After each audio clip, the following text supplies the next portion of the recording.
দর্শকগণ, আপনাদের সকলে শিফা health care YouTube চ্যানেলে স্বাগত।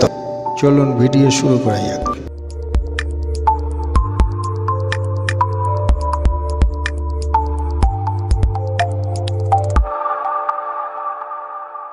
হোমিওপ্যাথি বলতে সর্বপ্রথমে যার নাম মাথায় আসে হচ্ছেন স্বর্গীয় ডক্টর স্যামুয়েল হ্যানিম্যান।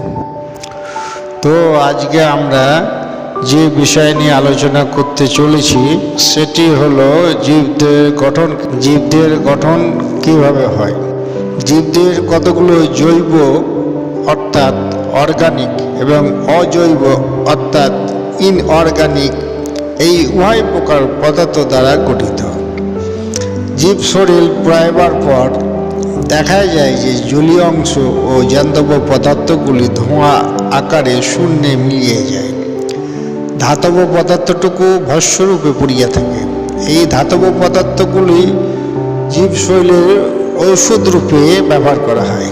কিন্তু এখানে একটি বুঝিবার কথা আছে, জ্যান্তব অর্থাৎ অর্গানিক পদার্থ সকল দেহস্থিত ইনঅর্গানিক ধাতব পদার্থের সাহায্যে জীবদেহের প্রকৃতিগত রাসায়নিক প্রক্রিয়ায় অস্থি, মজ্জা, মাংস ইত্যাদি নির্মিত হইয়া আমাদের দেহকে পুষ্ট ও বর্ধিত ও রক্ষা করিয়া চলিতেছে।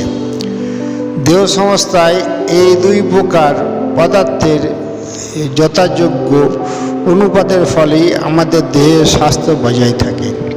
জীবিত দেহে জ্যান্তব পদার্থগুলি কখনো কখনো অভাব হয় না, কেবল মধ্যে মধ্যে অজৈব বা ধাতব পদার্থগুলির অভাব দেখা যায়।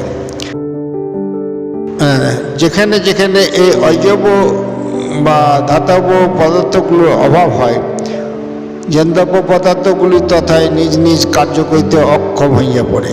কিন্তু এই ধাতব পদার্থগুলি জীবদেহের মধ্যে অতি সূক্ষ্ম মাত্রায়, অতি সূক্ষ্ম পরিমাণে বিদ্যমান। পরীক্ষা দ্বারা দেখা গিয়েছে, একজন জীবিত মানুষের শরীরে জলীয় পদার্থ আছে শতকরা 70%, ধাতব লবণ আছে 5% এবং জ্যান্তব পদার্থ অর্থাৎ শর্করা, চর্বি, অন্ডলালাদি আছে মাত্র 25%।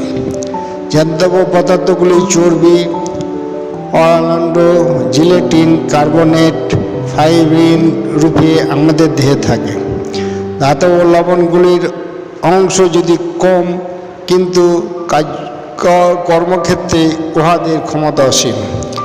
এরা তাহাদের আনুপাতিক সামঞ্জস্য ও শৃঙ্খলার দ্বারা জ্যান্তব পদার্থগুলিকে কার্যকরী করিয়া তোলে।